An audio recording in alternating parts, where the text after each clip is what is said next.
मिरची हे रेग्युलर तोडे व इन्कम देणारे पीक असल्या कारणाने शेतकऱ्यांचा या पिकाच्या लागवडीकडे दिवसेंदिवस कल वाढत आहे।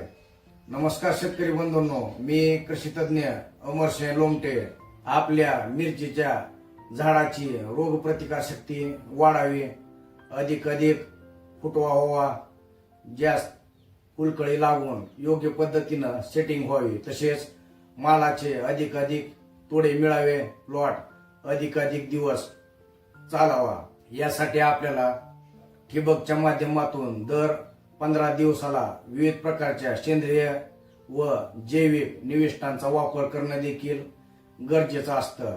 तर त्यासाठी आपण जीवामृत, सूक्ष्म अन्नद्रव्य, मुख्य अन्नद्रव्य व दुय्यम अन्नद्रव्य यांची स्लरी, ताक व गुळ, गोमूत्र, गांडूळ पाणी, वेस्ट डिकॉम्पोजर, द्रावण, तसेच ट्रायको व सुडो, मायक्रोरायझा, ह्युमिक ऍसिड यांचा वापर देखील करू शकतो।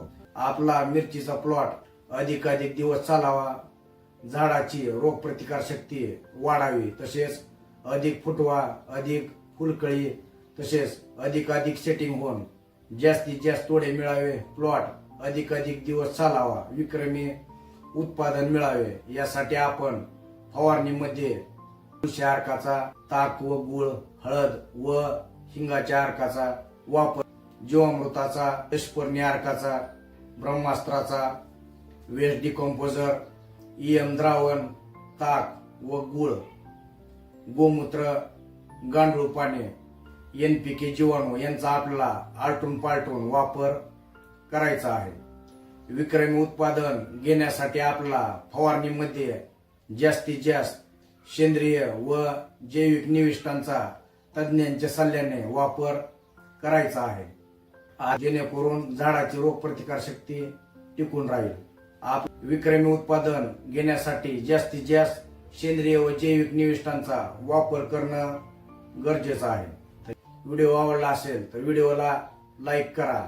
त्याच पद्धतीनं हा व्हिडिओ जास्तीत जास्त मिरची उत्पादक शेतकरी बांधवांपर्यंत शेअर करा, जेणेकरून त्यांच्या मिरची पिकाचे उत्पादन वाढण्यास मदत होणार आहे। चॅनलला सबस्क्राईब करा।